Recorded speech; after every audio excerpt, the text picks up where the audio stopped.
The chandelier's glow cast a golden haze across Pemberton Hall as Catherine Fairfax adjusted her faded gloves, trying desperately to conceal the frayed edges. 3 months ago, she would have never imagined herself here.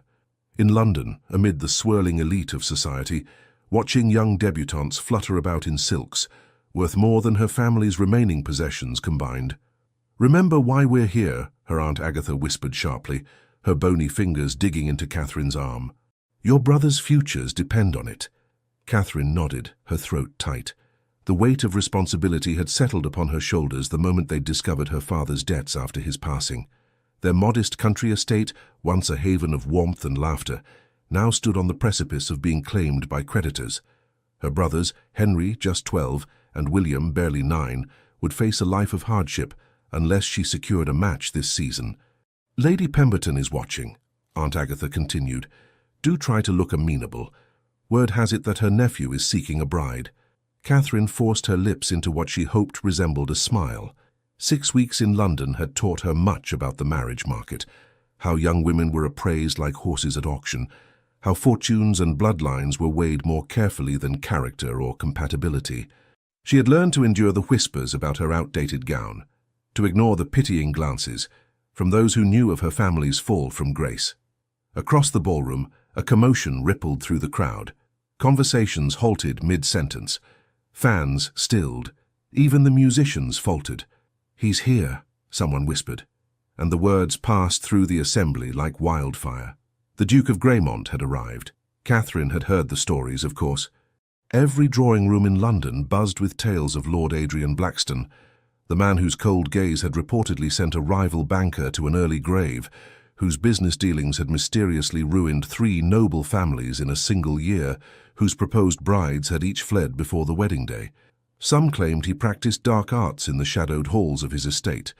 Others whispered that he had killed a man in a duel and felt nothing afterward. She watched as the crowd parted like the Red Sea, revealing a tall figure dressed in impeccable black. The Duke moved with a predator's grace, each step deliberate, his expression unreadable beneath a shock of raven hair. He acknowledged no one, though every head bowed in his presence. "Don't stare," Aunt Agatha hissed, but Catherine couldn't help herself. There was something magnetic about him, not handsome in the conventional sense, but compelling. His features were too sharp, too severe for traditional beauty, yet they commanded attention. "Who is that beside him?" Catherine asked, noticing a younger gentleman trailing in the Duke's wake. "Lord Richard Hartley, his cousin," came the reply from Lady Eleanor Bentley, a kind widow who had taken Catherine under her wing. "The only person in London who doesn't tremble in Greymont's presence, though why he remains loyal to such a man is beyond comprehension." As the evening progressed, Catherine found herself increasingly distracted by the Duke's presence. He danced with no one, spoke little, yet dominated the room from his position near the windows. She noticed how conversations dimmed when he drew near, how young ladies clutched their mothers' arms when his gaze swept the room. It was during the 3rd set that trouble erupted. Catherine had just finished a quadrille with an elderly baron when she heard a young woman's distressed voice rise above the music. "Please, Your Grace, I meant no offence." Catherine turned to see Miss Sophia Bennet, a gentle soul who had shown her kindness during her first awkward weeks in London, shrinking beneath the Duke's cold stare. The girl's face had gone pale, tears threatening to spill. "Yet offence was given," came his reply, each word precise and cutting. "Perhaps your father should have invested in your education rather than those pearls which, I must note, are remarkably inferior imitations." Gasps rippled through the onlookers. Sophia's father had recently made his fortune in trade, new money that many of the aristocracy disdained. The girl's social position was as precarious as Catherine's own. "Your Grace," Sophia stammered, "I only asked if you might—" "You asked if I would introduce you to the Russian ambassador," he interrupted, his voice like ice. "A man whose company I do not keep, for reasons I need not explain to a merchant's daughter playing at being a lady." Something snapped inside Catherine. Before she could reconsider, she was moving across the floor, her worn slippers silent against the marble. Aunt Agatha's horrified, "Catherine, no," faded into the background. She stepped between the Duke and the trembling Sophia, lifting her chin to meet his gaze directly, something no one in that room had dared to do. "Your Grace," she said, her voice steadier than she felt, Surely a man of your standing has nothing to gain by reducing a young lady to tears at her first ball. One might almost suspect you find pleasure in such cruelty, which would be a poor reflection on your character, would it not? The silence that followed was absolute. Even the musicians ceased playing. Catherine was suddenly painfully aware of hundreds of eyes upon her, of her aunt's stricken face, of how her daring might have just condemned her family to ruin. The Duke of Graymont regarded her with an expression of such startling intensity that she nearly stepped back. His eyes, which she now saw were a stormy grey, narrowed slightly. "And you are?" he asked, his voice dangerously soft. She curtsied, summoning every ounce of dignity she possessed. "Lady Catherine Fairfax, Your Grace." "Fairfax," he repeated, as though tasting the name, "of Havenwood in Hampshire." "The same," she replied, surprised he knew of her family's modest estate. What happened next would be recounted in drawing-rooms across London for decades to come. The Duke of Graymont, the most feared man in England, did something no one had ever witnessed. He smiled. It was brief, barely a quirk of his lips, but unmistakable. Then, in a move that caused several elderly ladies to reach for their smelling salts, he lowered himself to one knee before Catherine. The collective gasp that swept through the ballroom made the chandeliers tremble. Lady Pemberton clutched her husband's arm. Aunt Agatha swayed dangerously on her feet. "Lady Catherine Fairfax," the Duke said, his voice carrying to every corner of the suddenly silent room, "your courage is refreshing. I find myself in need of a wife who speaks her mind, rather than cowering in my presence." His eyes never left hers as he continued, "Marry me, and I shall settle your family's debts in full. Your brothers shall have the finest education England can provide. Your aunt shall want for nothing in her remaining years." Catherine stared, certain she had misheard. "Your Grace, I'm not finished," he interrupted, his tone brooking no argument. "In return you will come to Hollowcrest Estate as my Duchess. You will preside over my household, attend functions at my side, and present a united front to society." His voice lowered, though still audible to those nearest. "Case-se comigo, Lady Fairfax, e eu lhe darei tudo o que seu coração rebelde deseja. Liberdade, poder e a verdade que todos temem conhecer sobre mim." Catherine's Portuguese was limited to what she had learned from her Brazilian governess years ago, but she understood enough to be shocked by his offer of freedom, power, and truth. "You have 10 seconds to decide," he stated, as calmly as if discussing the weather. "Accept, and your family's future is secured. Refuse." His gaze flicked briefly to Aunt Agatha's ashen face. "Well, I hear debtor's prison is particularly unpleasant for gentlewomen of a certain age." The threat, thinly veiled as it was, made Catherine's blood run cold. Yet beneath her fear, curiosity flickered. What truths did the infamous Duke hide? What game was he playing? She looked to Sophia, still trembling nearby, to her aunt, whose expression pleaded for salvation, to Lady Eleanor, who gave an almost imperceptible nod of encouragement. 5 seconds, the Duke counted. Catherine took a deep breath. "I accept your proposal, Your Grace," she said clearly, her words echoing in the stunned silence. Adrian Blackstone rose to his full height, towering over her. Without warning, he took her gloved hand and raised it to his lips, the gesture oddly gentle from a man rumoured to have ruined lives with a single word.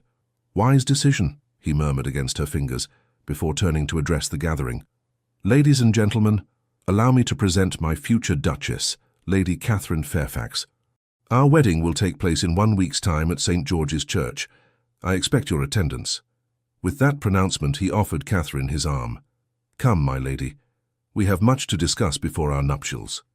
As he led her from the ballroom, through the sea of shocked faces and buzzing whispers, Catherine felt as though she had just signed a pact with the devil himself. Yet the devil had the most fascinating eyes she had ever seen, eyes that, for just a moment as he'd knelt before her, had reflected not cruelty, but something far more dangerous: vulnerability. The doors to Pemberton Hall closed behind them, and Catherine stepped into the cool night air toward whatever fate awaited her as the future Duchess of Graymont. The wedding was not what Catherine had expected. There were no tears of joy, no tender glances exchanged, only the solemn words of the priest and the weight of a golden ring on her finger. St. George's Church had been filled to capacity, not with well-wishers, but with spectators hungry for scandal. They had come to witness the union of the feared duke and the impoverished noblewoman who had dared to challenge him. Now, as the carriage rolled through the iron gates of Hollowcrest Estate, Catherine watched the imposing structure come into view. Grey stone walls rose against a slate sky, Gothic spires piercing the low-hanging clouds. The grounds, though meticulously maintained, lacked the colourful gardens she had grown to love at Havenwood. Here, everything was precise, ordered, and strangely colourless. "Welcome to your new home, Duchess," Adrian said, breaking the silence that had stretched between them since they'd left the church. "It's very grand," Catherine replied diplomatically. A hint of amusement touched his lips. "So you mean imposing? Forbidding, perhaps? No need for pretense between us?" "Very well. It looks rather like a fortress designed to keep people away." "An accurate assessment." He nodded toward the approaching structure. Hollowcrest was built during turbulent times. Security was valued above aesthetics. As they drew closer, Catherine noticed details she had missed at first glance. The intricate stonework around the windows, the carefully pruned topiaries, the way the building seemed to embrace the landscape rather than dominate it. There was beauty here, but it was subtle, requiring a discerning eye. The carriage halted before massive oak doors, and servants materialized to assist them. Catherine was struck by the efficiency with which the household staff moved. No wasted motions, no unnecessary words. Like their master, they operated with precision. "Mrs. Fleming," Adrian addressed an older woman with steel-grey hair and impeccable posture. "May I present Her Grace, the Duchess of Greymont?" The housekeeper curtsied deeply. "Welcome, Your Grace. We are honored to serve you." Catherine sensed genuine warmth beneath the formal greeting. "Thank you, Mrs. Fleming. I look forward to becoming acquainted with everyone." "There will be time for that," Adrian interjected. "For now, I imagine the Duchess would appreciate rest after the day's events." "Of course, Your Grace." Mrs. Fleming motioned to a young maid. "Emma will show Her Grace to her chambers." Catherine followed the maid up a grand staircase, leaving Adrian in the entrance hall. As they ascended, she noticed the portraits lining the walls. Generations of Blackstones, their severe expressions watching her progress. "The East Wing has been prepared for you, Your Grace," Emma explained, leading her down a long corridor. "His Grace thought you might appreciate the morning light and the view of the gardens." The consideration surprised Catherine. "Has His Grace been involved in the preparations himself?" "Oh, yes, Your Grace. The Duke has been most particular about your accommodations. Had the blue room completely refurbished, he did, when he learned it was your favorite color." Catherine paused. How could he possibly know that? Emma looked momentarily flustered. "I couldn't say, Your Grace, perhaps a lucky guess." But Catherine doubted it was luck. Adrian Blackstone clearly made it his business to know everything about those who entered his orbit. The thought was both unsettling and intriguing. Her chambers proved to be a revelation. Where she had expected darkness and austerity to match the exterior, she found airy spaces awash in soft blues and creams. A sitting room led to a bedchamber with tall windows overlooking a private garden.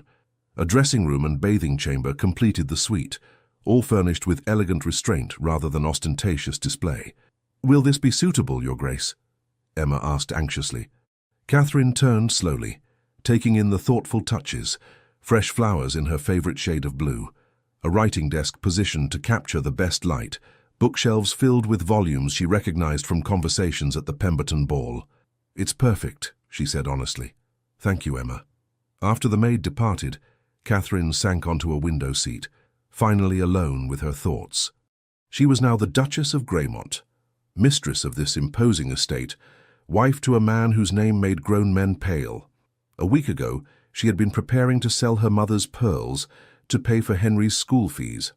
Now her brothers were enrolled in Eton, her aunt installed in a comfortable townhouse in Bath, and Havenwood's debts settled in full. All it had cost was her freedom. A knock at the door interrupted her reflections. Catherine composed herself, expecting Emma returning with tea. Instead, Adrian stood in the doorway, his tall frame filling the space. He had removed his formal attire and wore a simpler jacket of deep burgundy. The change made him appear more approachable, though no less commanding. "I trust your accommodations are satisfactory," he inquired, remaining at the threshold. "They're lovely. You've been most considerate." He inclined his head slightly.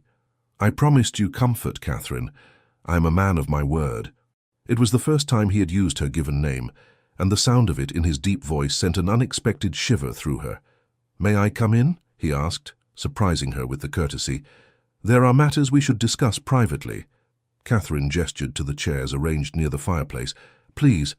He entered but remained standing, his hands clasped behind his back as he surveyed the room. "The blue suits you. I thought it might." "How did you know?" she asked directly. "About my preference for blue." A brief smile touched his lips. "I make it my business to know everything about those who interest me. And I interest you, obviously." His gaze was steady. "Few people have the courage to challenge me publicly. None have done so to defend a stranger." Catherine lifted her chin. "Miss Bennet didn't deserve your cruelty." "Perhaps not," he conceded, moving to examine the bookshelves. "Though you might be surprised to learn that my cruelty may have saved her from worse humiliation." "I don't understand." Adrian turned to face her.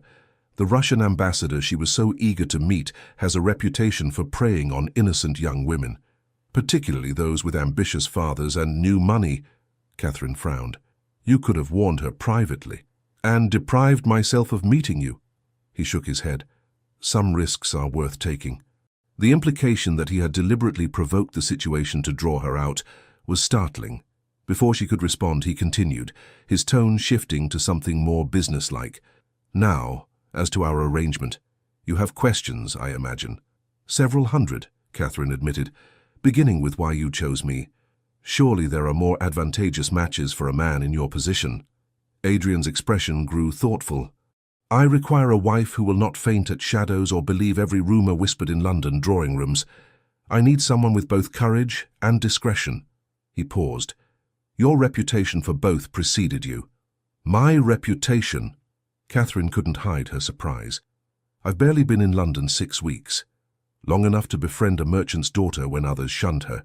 Long enough to visit the poorest areas of the city with Lady Eleanor to distribute food and medicine." His eyes narrowed slightly. "Long enough to slap Viscount Harlow when he made unwanted advances during Lady Whitmore's garden party." Catherine felt heat rise to her cheeks. "You've had me watched." "Investigated," he corrected, "a prudent measure before proposing marriage." She stood, suddenly needing to move. "And what of these truths you promised? The ones everyone fears to know about you?" Something flickered in his eyes, caution perhaps, or calculation.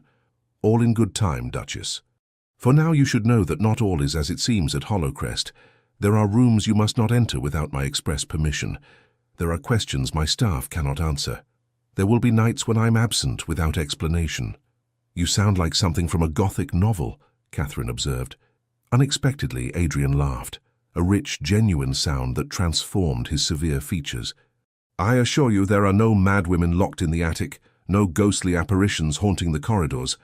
My secrets are far more mundane, if potentially dangerous." "Dangerous to whom?" "To those who would harm certain vulnerable people under my protection." Before she could press for clarification, a clock chimed in the distance. "We will dine at 7, Adrian said, moving toward the door. "Until then, rest. Explore the house if you wish, but remember my warning about restricted areas. They are marked with black ribbons on the doorknobs." At the threshold he paused. "One more thing, Catherine." "Yes?" "Despite what you've heard, I did not drive those 3 brides away. They were never real engagements, merely convenient fictions to protect certain operations." "Operations?" But Adrian merely bowed and departed, leaving Catherine with far more questions than answers. The next several days established a strange rhythm to Catherine's new life. During daylight hours, Adrian was the model of a considerate husband, if somewhat distant. They broke their fast together each morning, discussed estate matters, and sometimes rode across the vast grounds. He proved to be knowledgeable about a surprising range of topics, from literature to astronomy, and their conversations were often the highlight of Catherine's day. Yet there were peculiarities she couldn't ignore. Certain servants appeared and disappeared at odd hours. Rooms remained locked and unmentioned. Visitors arrived under cover of darkness, speaking in hushed tones with Adrian in his study. Most puzzling was Lord Richard Hartley, Adrian's cousin, who took up residence in the West Wing shortly after their arrival. Unlike the sombre Duke, Richard was all charm and easy smiles, though Catherine sensed a sharp intelligence beneath his frivolous exterior. "Don't let my cousin frighten you," Richard told her one afternoon as they walked in the garden. "His bark is considerably worse than his bite." "I'm not frightened of him," Catherine replied truthfully. "I'm curious." Richard's eyebrows rose. "Curious? Most people settle for terrified. Then most people haven't been paying attention." She stooped to examine a late-blooming rose. "He cultivates that fearsome reputation quite deliberately, doesn't he?" "Very astute, Duchess." Richard seemed impressed. "Adrian finds that fear keeps people from looking too closely at his activities." "And what activities would those be?" Richard's smile turned enigmatic. "That, I'm afraid, is for him to reveal." The mystery deepened one night in her third week at Hollowcrest. Unable to sleep, Catherine had wandered to the library, hoping to find a book to occupy her restless mind. As she approached, voices drifted through the partially open door. "Reckless to bring her here," a woman was saying, her voice tinged with an accent Catherine couldn't place. "The entire operation could be compromised." "I trust my wife," came Adrian's firm reply, "and we needed a believable reason for movement at the estate." "A marriage of convenience, then?" the woman asked. There was a pause before Adrian answered. "It began as such." "And now?" The question hung in the air. Catherine leaned closer, heart hammering in her chest. "Now it's complicated," Adrian finally said, his voice softer than Catherine had ever heard it. Unable to resist, she pushed the door wider, and found herself facing not only Adrian and a striking dark-haired woman, but also 3 children of varying ages, all staring at her with wide, frightened eyes. "Catherine," Adrian said, recovering first, "allow me to introduce Mrs. Sofia Kovacs, our guest."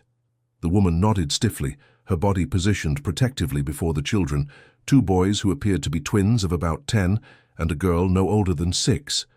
"I apologize for interrupting," Catherine said, taking in the strange tableau. The children were clearly exhausted, their clothes travel-worn but of good quality. "You might as well know," Adrian sighed, gesturing for her to enter and closing the door firmly behind her. "Mrs. Kovacs and her children are Hungarian. Her husband, a prominent journalist, was arrested last month for writing articles critical of the Austrian Empire's policies. They've threatened to send Papa to a prison in Siberia," one of the twins blurted out, before his mother shushed him gently.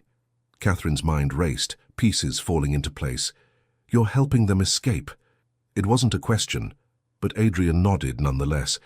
"We're arranging passage to America, where Mrs. Kovacs has family. They'll stay here until the arrangements are complete." "We're very grateful for His Grace's assistance," Mrs. Kovacs said, though her eyes remained wary. Catherine looked at the exhausted family, then at her husband. "The locked rooms, the mysterious visitors. This is what you've been hiding." "Part of it," Adrian admitted. "For the past 5 years, I've been involved in a network that helps political dissidents and persecuted minorities escape Europe. But the rumors, the ruined families, the banker who died, carefully cultivated misdirection," he explained. "The ruined families were relocated with new identities after speaking out against oppressive regimes. The banker was indeed ruined after I discovered he was financing slave ships." Catherine stared at him in astonishment. "You've been using your reputation to protect these people. Fear is a powerful deterrent to curious eyes." Adrian's expression softened as he looked at the children. "No one questions why the Duke of Greymont might want privacy, or why strange noises might come from his estate at night." The young girl yawned widely, drawing Catherine's attention. "These children need rest," she said decisively. "Mrs. Kovacs, please bring them to the East Wing. The Blue Room connects to a smaller chamber that would be perfect for the children, and no one will think it odd for me to request extra meals or linens." Adrian studied her with an unreadable expression. "You're not upset?" "Upset? That my husband is risking his reputation and possibly his life to save innocent people?" Catherine shook her head. "I'm beginning to think the most dangerous thing about you, Your Grace, is how thoroughly you've deceived everyone, including me, about who you truly are." For the first time since she'd met him, Adrian Blackstone looked genuinely surprised. And in that moment, Catherine realized that the strange fluttering in her chest whenever he was near had nothing to do with fear, and everything to do with the fact that she was falling in love with the most misunderstood man in England. The arrival of Mrs. Kovacs and her children transformed Hollowcrest from a house of mysteries into something Catherine had never expected, a home. With Adrian's approval, she moved the Hungarian family to a suite of rooms adjacent to her own, allowing her to help care for the children while their mother recovered from the arduous journey. "You've a natural way with them," Adrian observed one afternoon, finding Catherine teaching the young girl, Ilona, to play the pianoforte in the music room. Catherine smiled as the child picked out a simple melody. "They remind me of my brothers. I miss them terribly." "Perhaps we should invite them to visit," Adrian suggested, leaning against the doorframe. "Once our current guests have departed." The offer surprised her. "You wouldn't mind?" "This is your home now, Catherine. Your family is welcome here." Such moments, glimpses of thoughtfulness beneath his guarded exterior, had become increasingly frequent. Catherine found herself watching for them, treasuring each one as evidence of the man behind the mask. With each passing day, more of Hollowcrest's secrets revealed themselves. The locked room in the north wing housed a printing press, used to create documents and papers for those Adrian helped escape. The frequent midnight visitors were contacts from his network of allies, diplomats, sea captains, merchants, and others, who shared his dangerous work. Most surprising was the discovery that Richard's frivolous persona was as much a disguise as Adrian's fearsome reputation. The charming lord served as their primary intelligence gatherer, his social connections, providing vital information about political shifts that might endanger their protégés. "You risked everything to tell me the truth," Catherine remarked one evening as they sat in his study, reviewing coded messages from contacts in Vienna. Adrian's hand stilled above the papers. "I risked everything the moment I decided to marry you," he corrected. "Truth was merely a necessary consequence. You could have maintained the deception, kept me ignorant of your activities." "To what end?" He looked up, his grey eyes intent. "I needed a partner, Catherine, not a decorative accessory unaware of the danger surrounding her." "A partner," she repeated, the word warming her despite the autumn chill seeping through the windows. "Is that how you see me now?"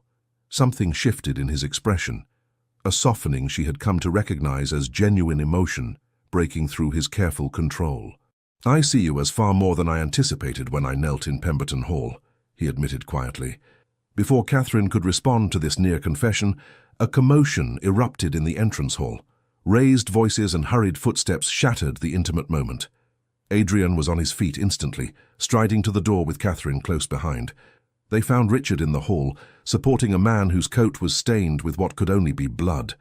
"James," Adrian said sharply, recognizing the injured man as one of their most trusted contacts. "What happened?" "Ambush," James gasped, clutching his side. "Someone knew about the transfer point. Redcoats waiting. Arrested the Bennets." Catherine felt the blood drain from her face. The Bennett family, a father, mother, and 2 daughters, had been scheduled to depart for America that very night. Their crime had been advocating for factory workers' rights, earning them powerful enemies among mill owners. "How did they know?" Richard demanded, helping James to a chair as Mrs. Fleming rushed in with bandages. "Must be informant," James managed, before his eyes rolled back and he lost consciousness. Adrian's face had gone deadly pale. "Get Dr. Elliot," he ordered a footman. Discreetly. "Richard, secure all documents." "Catherine, I'll help Mrs. Fleming with James," she said firmly, already examining the wound. "It's not as deep as it appears. Fetch my sewing kit." As the household mobilized around the crisis, Catherine caught fragments of urgent conversation between Adrian and Richard. "Have to assume we're compromised. Move the Kovacs family tonight. Could be anyone with access." The implications chilled her. Someone had betrayed them. Someone who knew their roots, their methods. And now innocent people, including children, were in custody because of it.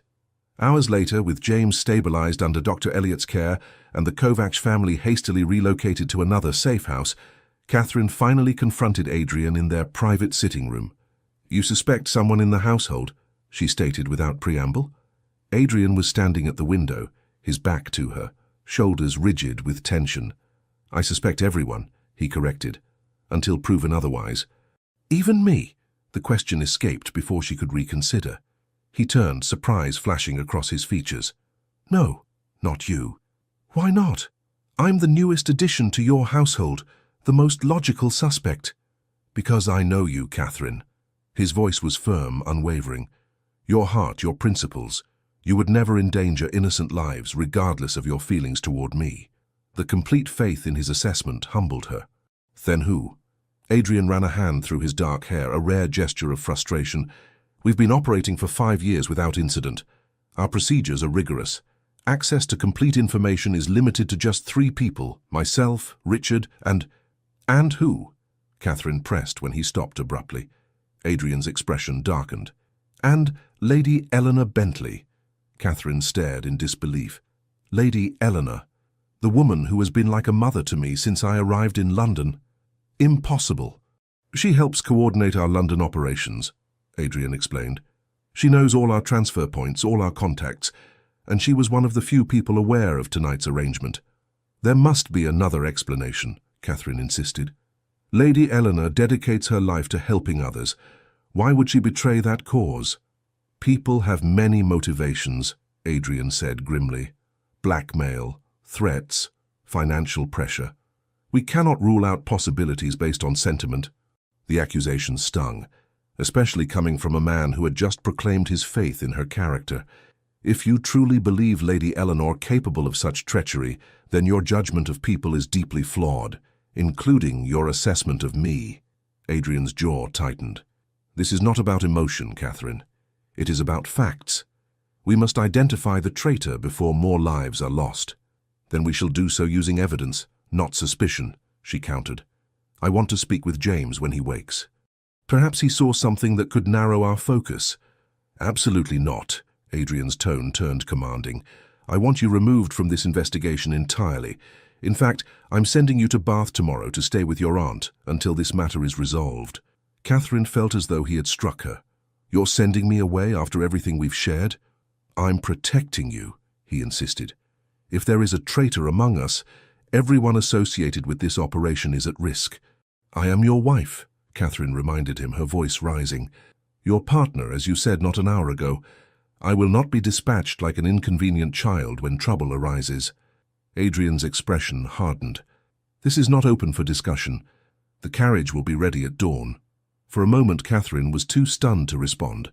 Then, drawing herself up to her full height, she said coldly, I see now that your fine words about partnership were merely that. Words. When faced with adversity, you revert to the autocrat everyone believes you to be. She moved toward the door.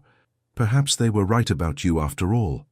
Catherine, he began, but she had already gone, the door closing firmly behind her. In her chambers, Catherine paced like a caged lioness, anger and hurt warring within her. How quickly things had changed, from intimate confession to cold dismissal in the span of an evening. She had begun to believe that Adrian trusted her, valued her, perhaps even cared for her. Now she wasn't certain she knew him at all. A soft knock interrupted her tumultuous thoughts. Enter, she called, expecting Emma with tea. Instead, Mrs. Kovacs stood in the doorway, her face drawn with worry. Forgive the intrusion, Your Grace, but I could not leave without speaking to you. Leave? Catherine's confusion momentarily overshadowed her personal turmoil. I thought you were moved to another safe house. We were, the woman confirmed. But His Grace has arranged for us to depart immediately for Liverpool, where a ship awaits. We sail on the morning tide. So soon? Catherine gestured for her to sit. Is it safe? His Grace believes the risk of remaining is greater than the risk of travel.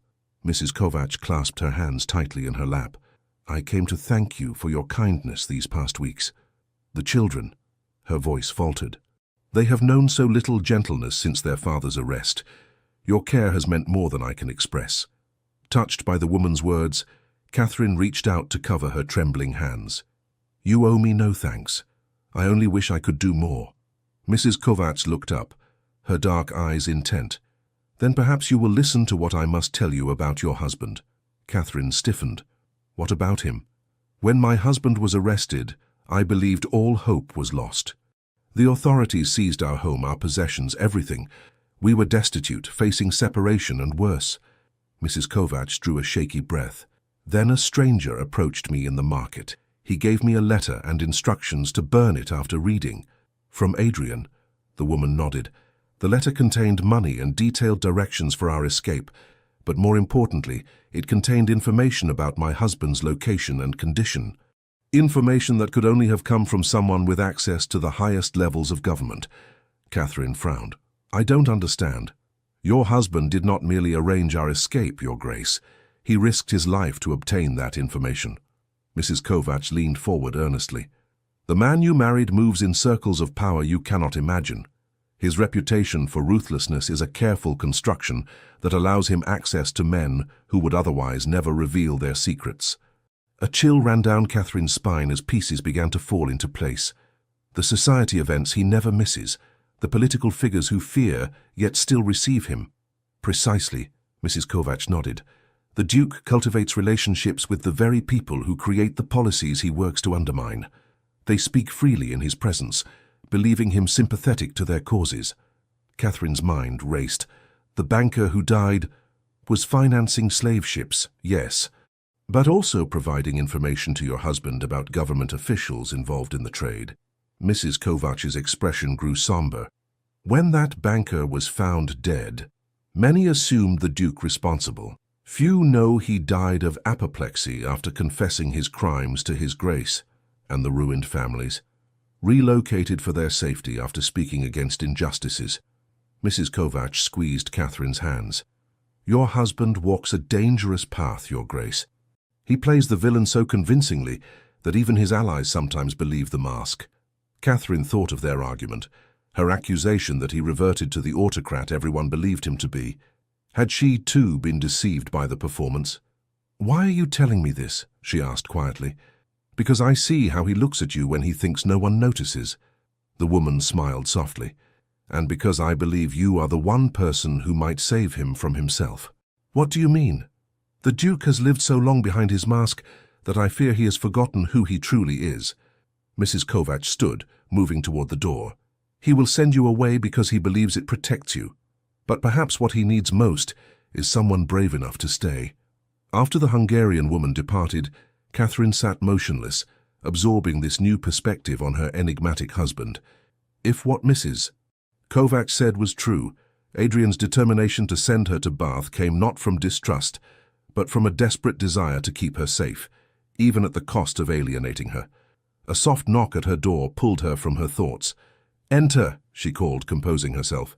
Richard appeared, his usual cheerful demeanor subdued. My apologies for the late hour, Duchess. I thought you should know that James is awake and asking to speak with you. Catherine rose immediately. Adrian forbade it. My cousin is currently occupied with arranging the Kovacs family's departure. Richard offered a conspiratorial smile. What he doesn't know won't harm him. Minutes later, Catherine stood beside James's sickbed in a small chamber off the kitchen. The man looked pale but alert, his side heavily bandaged. Your Grace, he greeted weakly. I insisted on seeing you. Save your strength, Catherine advised, taking the chair beside him. Tell me what you remember about the ambush. James's eyes darkened. It was a perfect trap. They knew exactly when and where to find us. He shifted, wincing with pain. But there was something strange about the officer in charge. He seemed reluctant. Reluctant? He ordered his men to treat the Bennets gently, made a show of arresting them, but I heard him whisper that they would be released within a fortnight with documentation for safe passage to Scotland. James's brow furrowed. He knew my name, Your Grace. Called me by it before I'd identified myself. Catherine leaned forward. Could you recognize this officer again? Without question. James nodded. Tall fellow. Distinguished. Has a scar above his right eye. The description struck a chord of recognition. Did he wear a signet ring? With a falcon design? James's eyes widened. Yes. How did you know? Catherine sat back, stunned by the implications. Because I've seen that ring before. On the hand of Sir Edmund Blackwood, Lady Eleanor's brother. Richard, who had been listening silently, sucked in a sharp breath. Sir Edmund is Deputy Commissioner of the Metropolitan Police. And Lady Eleanor's only living family, Catherine added, a family known for its loyalty to the Crown. If Sir Edmund is involved, Richard said slowly, then Lady Eleanor may not be our traitor after all, Catherine finished. She may be completely unaware of her brother's actions, or Or they could be working together in some capacity we don't understand, Richard concluded grimly. Catherine stood, decision made. I need to speak with Lady Eleanor. Tonight. Adrian will never allow it. Then we won't tell him. Catherine met Richard's startled gaze. Can you arrange for a carriage without his knowledge? After a moment's hesitation, Richard nodded. For the Duchess of Greymont? Of course. But Catherine, this is extremely dangerous. More dangerous than allowing innocent people to be captured while we debate who to trust? She shook her head firmly. I won't sit idle while others suffer. An hour later, disguised in a plain cloak borrowed from Emma, Catherine was driven through London's foggy streets toward Lady Eleanor's townhouse. Richard had insisted on accompanying her, armed with both a pistol and the considerable charm he might need to explain their unexpected midnight visit. Remember, he cautioned as the carriage slowed, reveal nothing about our suspicions. Observe her reactions carefully. Catherine nodded, heart pounding as they approached the elegant residence. What if she was wrong? What if Lady Eleanor truly was the traitor? Or worse, what if confronting her put the woman in danger from other unknown enemies? They were admitted by a startled butler and shown to the drawing room, where Lady Eleanor appeared moments later in a hastily donned dressing gown, her silver hair loose about her shoulders. Catherine? Lord Hartley? What on earth? Her concerned expression shifted to alarm as she took in their serious faces. What's happened? Is someone hurt? Catherine studied the woman who had shown her such kindness, searching for any sign of deception. We need to speak with you about your brother, Lady Eleanor. The colour drained from Eleanor's face. Edmund, has he been injured? No, Richard answered smoothly, but we have reason to believe he may be involved in a rather delicate matter concerning certain activities at Hollowcrest. Understanding dawned in Eleanor's eyes. She dismissed the hovering butler with a quiet word, then sank into a chair, suddenly looking every one of her 60 years. You know, she whispered, about Edmund's position, about our arrangement. Catherine and Richard exchanged glances. Perhaps you could explain that arrangement, Catherine suggested carefully. Lady Eleanor clasped her trembling hands. It began 3 years ago, when Edmund was promoted to Deputy Commissioner. He discovered evidence of His Grace's humanitarian endeavours. She looked up, eyes clear and direct. My brother is a good man, Catherine. He believes in justice, but he also knows the law can be wielded cruelly by those in power. So instead of exposing Adrian's network, Richard prompted, Edmund approached me as an intermediary. He offered a compromise. Eleanor's voice strengthened. He would provide warnings about planned raids, ensure that any captured families were treated humanely, and ultimately released with new identities. In exchange, His Grace would share information about truly dangerous criminals using similar escape routes, murderers, traitors, those who would do real harm. Catherine released a breath she hadn't realized she was holding. A secret alliance, not betrayal.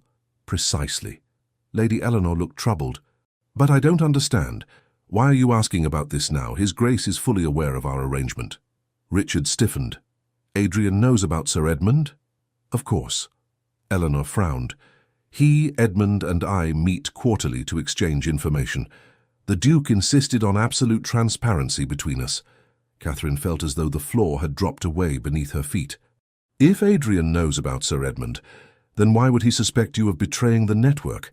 Why would he believe tonight's ambush was the result of treachery? Eleanor's expression changed to one of alarm. There was an ambush. Tonight. The genuine shock in her voice confirmed Catherine's growing suspicion. The Bennet family was arrested at the transfer point. James was injured escaping. But that's impossible, Eleanor protested. Edmund assured me the authorities would be focusing on the docks tonight, nowhere near the transfer point. Unless, Richard said slowly, someone changed the orders after Sir Edmund issued them, or someone provided false information about the transfer location, Catherine added, a terrible thought taking shape. Lady Eleanor, when did you last speak with Adrian about tonight's plans?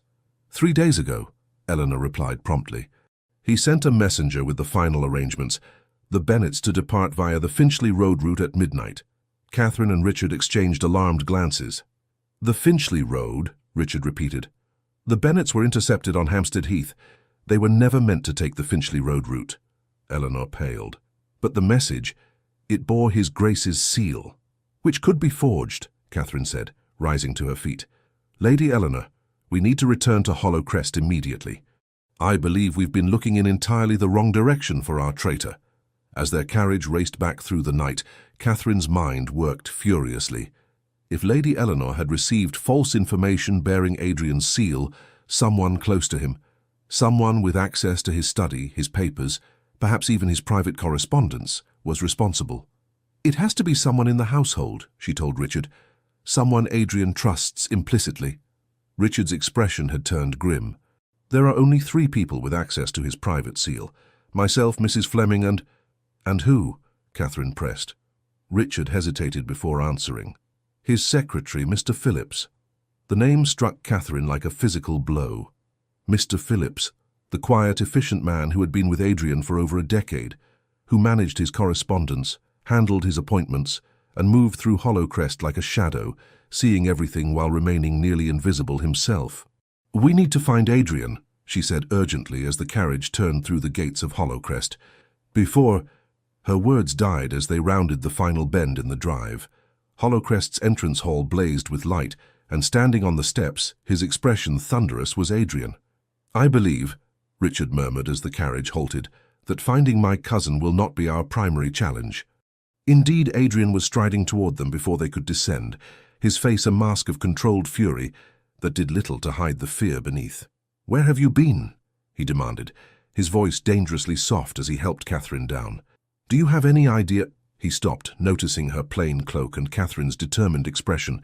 Understanding dawned. You went to Lady Eleanor. Yes, Catherine confirmed, meeting his gaze steadily. And I discovered that you've been lying to me, Adrian. Catherine, he began, but she cut him off. You knew about Sir Edmund. You knew he and Lady Eleanor were allies, not enemies. She stepped closer, searching his face. Why would you let me believe she might be a traitor? Why send me away unless... Adrian's expression shifted, realization replacing anger. Unless I believed the true threat was much closer to home, he finished quietly.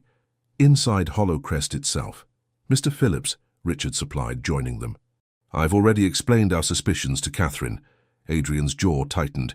Phillips left abruptly an hour ago, claiming a family emergency. When I went to secure certain documents afterward, I found my private correspondence had been disturbed. The Kovacs family, Catherine gasped. Are they safe? They departed before Phillips left, Adrian assured her, but I've dispatched riders to intercept them and alter their route just in case. As they moved inside, Adrian kept Catherine close, his hand at the small of her back.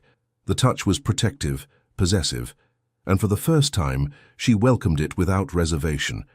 In his study, Adrian poured brandy for Richard and himself, offering Catherine a glass of sherry, which she accepted gratefully. I should have told you about Eleanor and Edmund, he acknowledged, his voice low. But the fewer people who knew, the safer they remained.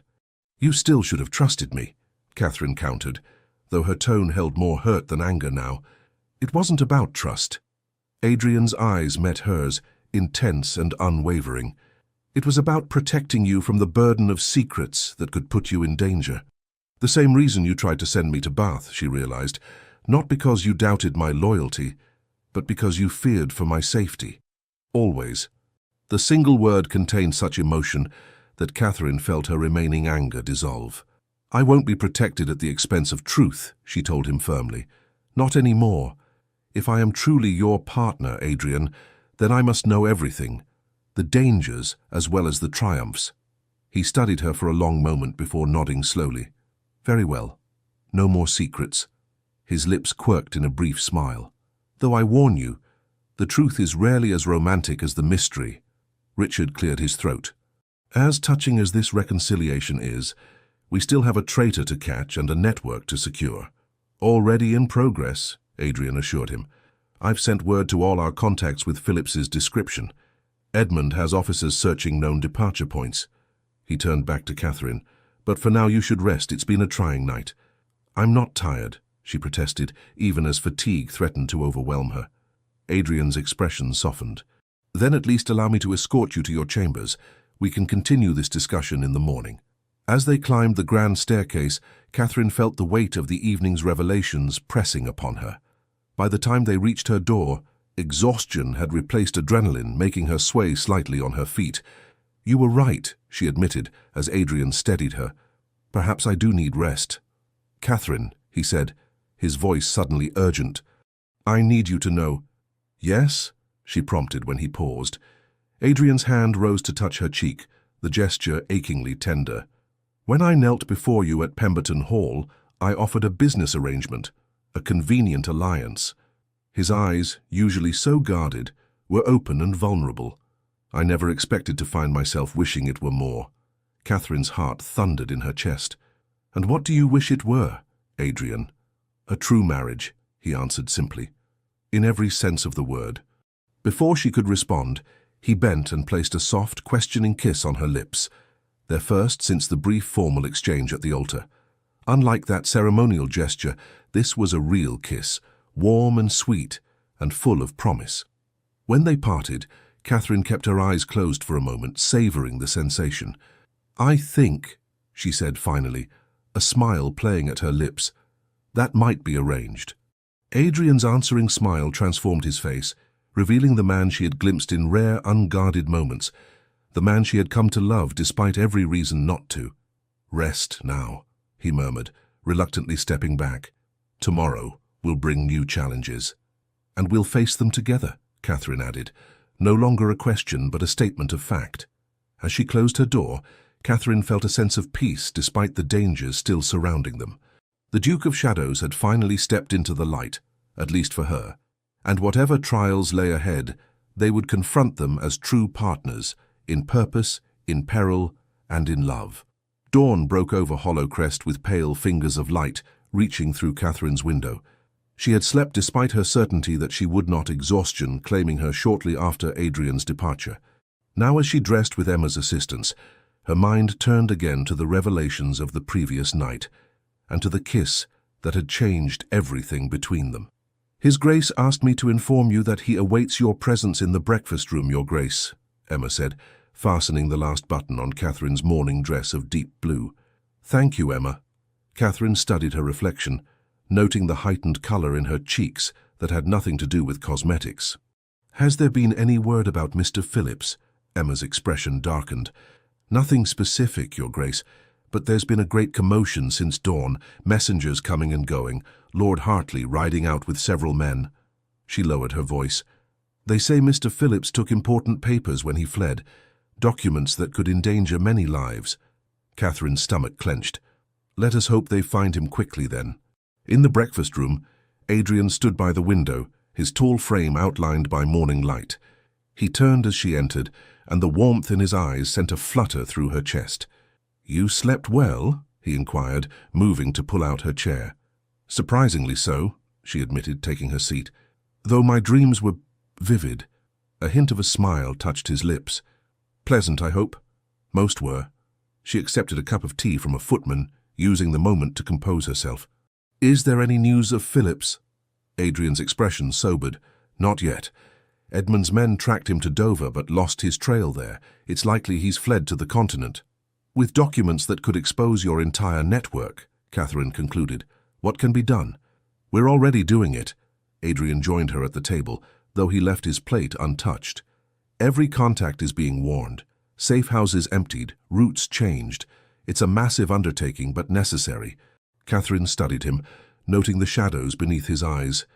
"You haven't slept at all, have you?" "There hasn't been time." He ran a hand through his hair, a gesture she now recognized as a sign of deep concern. "Phillips was with me for 12 years, Catherine. I trusted him completely. Every operation, every contact, every family we helped, he knew it all. Why would he betray you after so long?" she wondered aloud. "What could possibly be worth such a risk?" Adrian's expression darkened. "According to our sources, he was approached 6 months ago by representatives of a foreign power, one particularly interested in identifying political dissidents who had escaped their reach." "Russia?" Catherine guessed, remembering Mrs. Kovach's mention of Siberian prisons. "Austria," Adrian sighed. "The Habsburg Empire has been particularly ruthless in suppressing nationalist movements within its borders. Many of those we've helped were Hungarian, Polish, or Italian revolutionaries seeking to liberate their homelands from Austrian control." Catherine thought of the Kovacs children, so innocent of the political forces that had torn their family apart. And Philip sold them all for what? Money? Money, certainly, but also promises of position and power. Adrian's voice held a rare note of personal hurt. I considered him not merely an employee, but a friend. Perhaps the only one besides Richard I truly trusted. Without thinking, Catherine reached across the table to cover his hand with hers. You have more friends than you realize, Adrian. Lady Eleanor, Sir Edmund, James, Mrs. Fleming, and me. She squeezed his fingers gently. Especially me. His hand turned beneath hers, entwining their fingers. I begin to believe that, Catherine. Despite everything, I begin to believe that. The tender moment was interrupted by the arrival of Richard, still in his riding clothes and looking exhausted. We've found him, he announced without preamble. Adrian was on his feet instantly. Where? Not where you'd expect. Richard accepted a glass of brandy from a footman despite the early hour. He never left London at all. The Dover trail was a false lead. Clever, Adrian murmured. Hide in plain sight while we search the continent. Not clever enough. Richard drained his glass. Sir Edmund's men spotted him entering a boarding house in Cheapside. They're watching the place now, awaiting our instructions. Catherine saw the change come over Adrian, the warmth and vulnerability of moments ago replaced by the cold, dangerous persona of the Duke of Greymont. His face hardened, eyes turning to flint. Ready my carriage, he ordered a hovering servant. Richard, select 4 men you trust implicitly. We leave in 20 minutes. Adrian, Catherine said, rising as well. What do you intend to do? His expression softened fractionally as he looked at her. Recover the documents. Ensure Phillips can never threaten our network again. The implications of his words chilled her. You mean to kill him? It wasn't a question, but Adrian answered regardless, his voice measured. I mean to do whatever is necessary to protect innocent lives. Then I'm coming with you, she declared, straightening her shoulders. Absolutely not, Adrian and Richard responded in unison. Catherine lifted her chin. You promised no more secrets, no more protection at the expense of truth. If I am truly your partner, Adrian, I should be present for this. This isn't about secrets, Adrian countered, his voice taut with tension. This is about safety. Phillips is dangerous, desperate, and likely armed. All the more reason to resolve this without bloodshed, Catherine argued. My presence might help ensure that. Adrian stared at her, conflict evident in his expression. You believe you can persuade me to mercy? I believe I can remind you of who you truly are, she answered quietly. Not the man London fears, but the man I've come to love. The word hung in the air between them, the first time either had spoken it aloud. Adrian's expression transformed, shock giving way to something so vulnerable that Catherine's heart ached. Richard cleared his throat awkwardly. I'll check on the carriage, he muttered, withdrawing tactfully. Alone, Adrian moved to Catherine, taking her hands in his.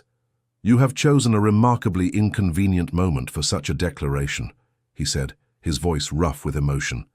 I've found that truth rarely arrives at convenient moments. She met his gaze steadily. I love you, Adrian Blackstone, not the Duke of Greymont, not the savior of refugees, not the feared aristocrat, though they are all part of you. I love the man who remembers my favorite color, who protects those who cannot protect themselves, who kissed me last night as though I were something precious. Adrian's fingers tightened around hers. Catherine, He stopped, seeming to struggle for words. I have lived behind masks for so long I feared I had forgotten who I truly was. Until you. He drew her closer, one hand rising to cup her cheek. You make me want to be the man you believe me to be, the man worthy of your love. Then be that man today, she urged softly. Show Phillips and yourself that justice need not come at the cost of mercy. Adrian searched her face, conflict still evident in his eyes. Finally, he nodded once. Very well. You may accompany us, but you will remain in the carriage with armed guards until we have secured Phillips and the documents. That is non-negotiable. Catherine recognized the concession for what it was, a step toward the partnership she had demanded. Agreed. An hour later, their carriage rolled to a stop on a narrow street in Cheapside, far from the elegant squares and crescents of Mayfair. Through the window, Catherine could see a nondescript boarding house, its windows grimy, its steps worn by countless feet. Sir Edmund Blackwood himself approached their carriage, his tall figure unmistakable even in plain clothes. The scar above his right eye caught the light as he nodded respectfully to Adrian. "Your Grace." "He's still inside, third floor, front room." Edmund's gaze shifted to Catherine, surprise evident. "Your Grace," he added with a deeper bow. "Sir Edmund," Catherine acknowledged. "A pleasure to finally meet you, though I wish the circumstances were less grave." "As do I, Your Grace." He returned his attention to Adrian. "My men have secured all exits. He's alone as far as we can determine." Adrian nodded, his expression grim. "Catherine will remain here with 2 guards. Richard, Edmund, you'll accompany me. The rest will secure the perimeter."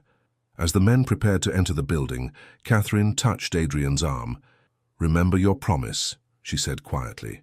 His eyes met hers, and for a brief moment, the mask slipped, revealing the man beneath.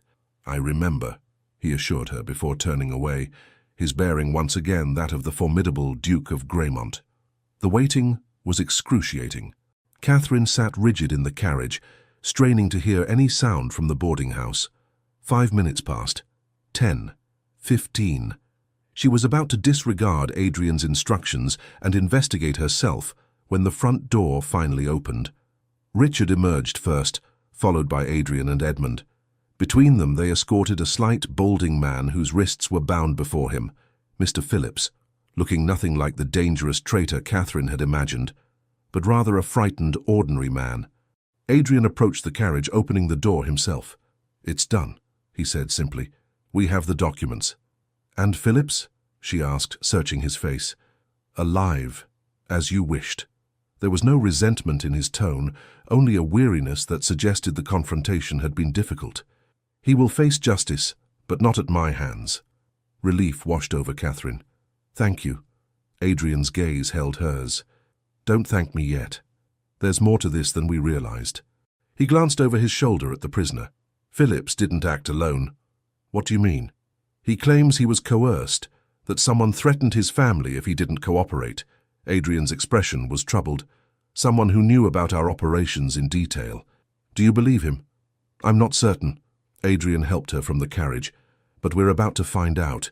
He's agreed to tell us everything, on the condition that you be present." Catherine blinked in surprise. "Me? Why?" "He says you'll understand, that you've seen something the rest of us missed." Adrian's confusion matched her own. "Does that mean anything to you?" Catherine frowned, searching her memory for any interaction with Phillips that might explain his request. She had spoken with the secretary only a handful of times, all brief exchanges about household matters. "I can't imagine what he means," she admitted, "but I'm willing to hear him out." They entered the boarding house, climbing narrow stairs to a sparse room containing only a bed, a table, and 2 chairs. Phillips sat on one, Richard standing guard behind him. Sir Edmund took up position by the door as Adrian guided Catherine to the remaining chair facing the secretary. Up close, Phillips looked haggard, his eyes red-rimmed, his hands shaking. "Thank you for coming, Your Grace," he said to Catherine, his voice hoarse. "Mr. Phillips," she acknowledged coolly. "I understand you have information to share." He nodded, casting a nervous glance at Adrian. "I need you to understand I never wanted to betray His Grace. I had no choice." "There is always a choice," Adrian said sharply. "Explain yourself." Phillips swallowed hard. "It began 6 months ago. My sister in Bristol fell ill. Consumption. She has 3 young children, no husband. I've been supporting them for years." He looked down at his bound hands. "One evening a man approached me outside Hollowcrest. He knew everything about my sister, about His Grace's network, about my position of trust. He showed me a locket containing a lock of my niece's hair taken while she slept. The threat was clear," Catherine murmured, beginning to understand. "He said if I didn't provide information about the network, my sister and her children would suffer terribly." Phillips looked up, his eyes pleading.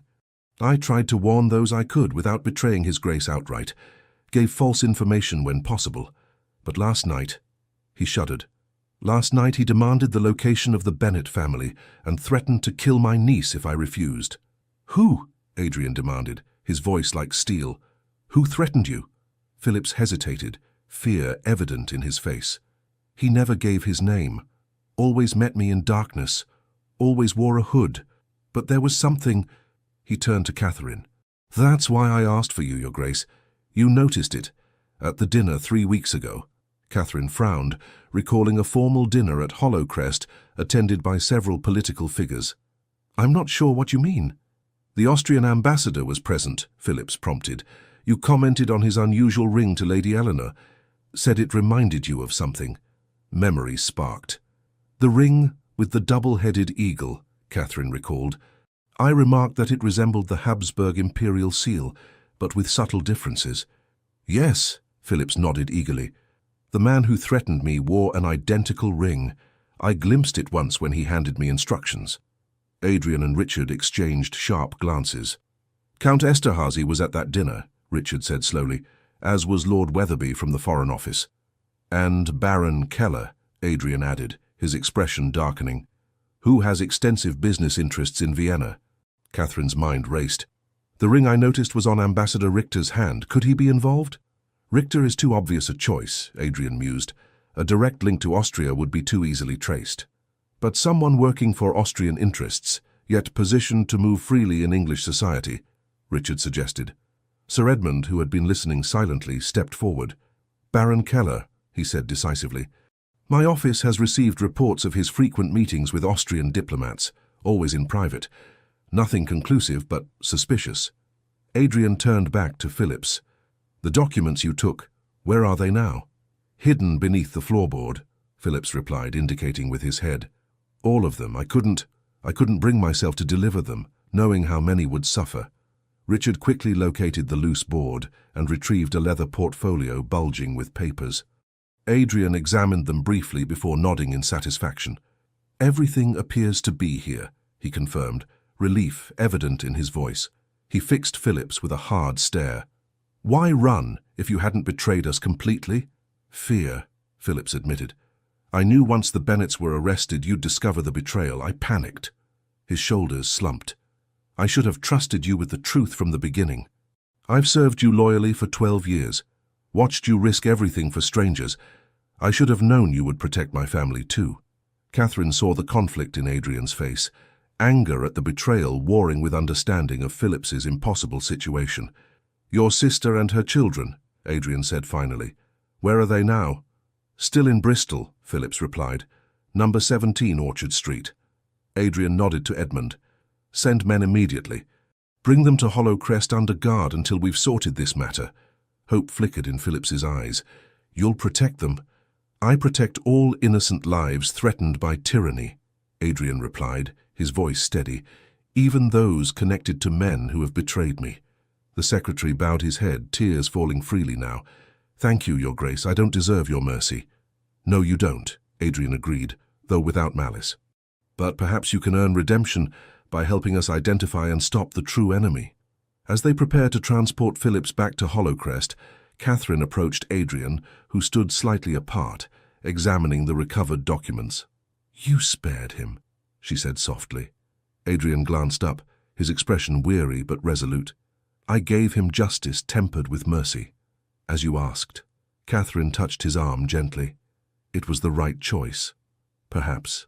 He tucked the documents securely inside his coat. "Or perhaps I've simply grown soft under your influence." "I prefer to think you've grown more fully into yourself," she countered. "The man who has always been there beneath the masks and shadows." A ghost of a smile touched his lips. "A romantic notion." "I am becoming increasingly romantic these days," she admitted. "A hazardous condition, I'm told." Adrian's expression softened as he looked at her, truly looked at her, with all pretense and guardedness stripped away. "Earlier you said, that is, you spoke of love." Catherine felt warmth rise to her cheeks, but held his gaze steadily. "I did, and I meant it." His hand rose to touch her face, fingers gentle against her skin. "No one has loved me since my mother died when I was a boy," he said quietly. "I convinced myself I neither needed nor wanted such complications. And now?" she prompted when he fell silent. "Now I find myself hopelessly entangled in the most complicated emotion of all." His voice dropped to a near whisper. "I love you, Catherine. God help me, but I do." Joy bloomed in her chest, sweet and fierce and overwhelming. "Then God help us both," she replied, rising on her toes to press a swift kiss to his lips, heedless of their audience. "For I have no intention of simplifying matters any time soon." The journey back to Hollowcrest was marked by a curious mixture of tension and elation. Adrian sat beside Catherine in the carriage, Phillips and Richard across from them, yet despite the gravity of their situation, she could feel the change between herself and Adrian, an invisible current connecting them, transforming their carefully negotiated alliance into something far more powerful. Over the next fortnight, events moved with dizzying speed. Phillips's sister and her children were installed safely at Hollowcrest, while Sir Edmund's investigation into Baron Keller proceeded discreetly. The Bennet family was indeed released as promised, though they were redirected to sanctuary in Scotland rather than America. Most surprisingly, Phillips himself proved invaluable in strengthening the network's security. His intimate knowledge of its vulnerabilities allowed Adrian and Richard to implement new protocols and safeguards that would make future betrayals far more difficult. "He truly regrets his actions," Catherine observed one evening as she and Adrian walked in the garden, the first hints of autumn gilding the leaves above them. "It doesn't excuse what he did, but I believe his remorse is genuine." "As do I," Adrian admitted. "Once his family is safely relocated, he will face consequences, but not the ones I initially envisioned." Catherine squeezed his hand, the gesture now comfortable and familiar between them. "You're a good man, Adrian Blackstone, despite your best efforts to convince the world otherwise." He chuckled, the sound still rare enough to delight her. "A carefully guarded secret. I trust you'll keep it, along with all your others." She smiled up at him as they paused beneath a grand oak tree. "Though I must confess, I rather miss the mystery of the Duke of Shadows. Now that I know you rescue political dissidents and stand up to empires, you seem almost respectable." "Respectable?" Adrian arched an eyebrow, pulling her closer. "How disappointing. Perhaps I should cultivate a new scandalous reputation to maintain your interest." "That won't be necessary," Catherine assured him, her arms slipping around his waist. "I find I'm quite captivated by the real Adrian Blackstone. In fact—" She hesitated, suddenly nervous. "Yes?" he prompted, his eyes searching hers. "I've been thinking about what happens next. After Baron Keller is apprehended, after the network is secured." She drew a deep breath. "About us and our future." Adrian's expression softened. "What thoughts have occupied that remarkable mind of yours?" "That perhaps it's time we truly began our marriage," she said quietly. "Not as a business arrangement or a convenient alliance, but as a real union, in every sense." Understanding dawned in his eyes. "Catherine," he said, his voice low and tender, "are you certain? I would never pressure you." "I know," she interrupted, reaching up to touch his face. "That's partly why I'm certain. You've given me time, space, and respect. You've shown me the man you truly are." Her fingers traced the strong line of his jaw. "And I find I've fallen quite thoroughly in love with him." Adrian's arms tightened around her, drawing her against his chest. "I have wanted you since the moment you stood before me at Pemberton Hall, defying me without a trace of fear," he confessed. "But I've come to need you in ways I never anticipated. Your courage, your compassion, your unwavering moral compass." "Then take me home, husband," Catherine whispered, rising on her toes to bring her lips to his. "And let us begin the rest of our lives together." Their kiss deepened, filled with promise and passion too long denied.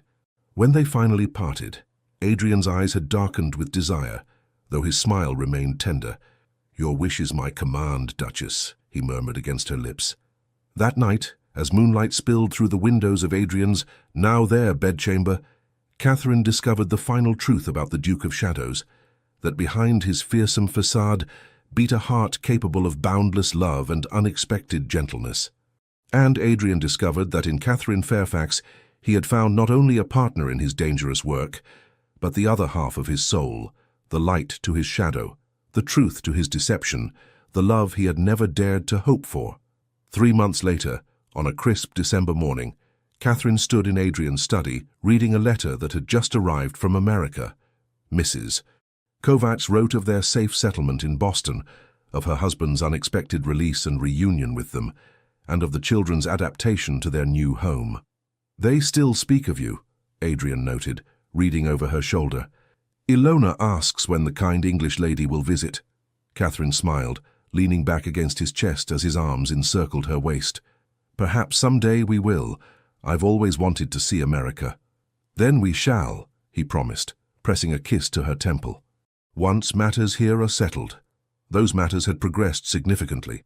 Baron Keller had been quietly arrested, and compelling evidence of his treasonous activities presented to the Home Secretary. The network had been reorganized, with Richard taking a more prominent role to allow Adrian more time at home with Catherine. Most surprising of all had been Sir Edmund's proposal that they formalize their collaboration with certain sympathetic government officials, creating a sanctioned channel for aiding political refugees whose skills and knowledge could benefit England. "From shadow to light," Catherine mused, turning in Adrian's arms to face him. "Who would have thought the feared Duke of Greymont would one day work openly with the crown?" "Only you," Adrian replied, his eyes warm with affection. "Only you saw the possibility of redemption where others saw only darkness." "I saw you," Catherine corrected gently. "Not the masks or the shadows, but the man beneath them all." Adrian's hand moved to rest against her stomach, still flat, but containing their greatest hope for the future. They had confirmed the pregnancy just a week before, and the joy in Adrian's face when she told him had brought tears to her eyes. "Our child will know that man from the beginning," he promised. "No masks, no deceptions. And will know that their father is a hero," Catherine added, covering his hand with hers, "even if his methods were unconventional." Adrian laughed, the sound no longer rare, but a regular melody in their home. "Unconventional indeed, though not as unconventional as a certain lady who dared to challenge the most feared duke in London." "And who accepted his scandalous proposal," Catherine reminded him with a smile. "The wisest decision of my life," Adrian murmured, drawing her closer, "was getting down on one knee before you." As his lips met hers, Catherine reflected on the extraordinary journey that had brought them here. From a moment of courage at a London ball to the deep and abiding love they now shared. The Duke of Shadows had stepped into the light, and in doing so had illuminated her world in ways she could never have imagined. Their story, which had begun with fear and uncertainty, would continue with love and hope, not just for them, but for all those they would help together in the years to come. And as for the scandalous proposal that had left her breathless before everyone, it had given her far more than she had ever dared to wish for: freedom to be herself, power to help others, and most precious of all, the truth of Adrian Blackstone's heart. The end. Dear friends, we hope you've enjoyed this tale of Catherine and Adrian, a story of courage, secrets, and love that blooms in the most unexpected places. It's been my absolute pleasure to share this story with all of you. I wish you all an excellent weekend ahead. Whether you're relaxing with a good book, spending time with loved ones, or perhaps drafting stories of your own, I hope it brings you joy and refreshment. Your comments, your own stories, and your thoughtful reflections mean the world to us. It's truly a privilege to craft these narratives for such a warm and dedicated audience on our channel. Each like, each comment, each moment you spend with these characters is deeply appreciated. Thank you for joining us on this journey to 19th century England.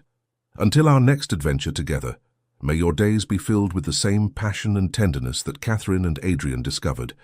With sincere gratitude, the Legends of the Fall Team. Thank you so much for joining us on this journey through 19th century London with Catherine and Adrian.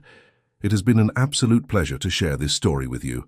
We truly appreciate every like, comment, share, and subscription. It keeps us motivated to craft more stories full of love, redemption, and dramatic twists. At the end of this video, you'll find another suggested story from our channel. Click and be surprised by more emotional, unforgettable tales like this one.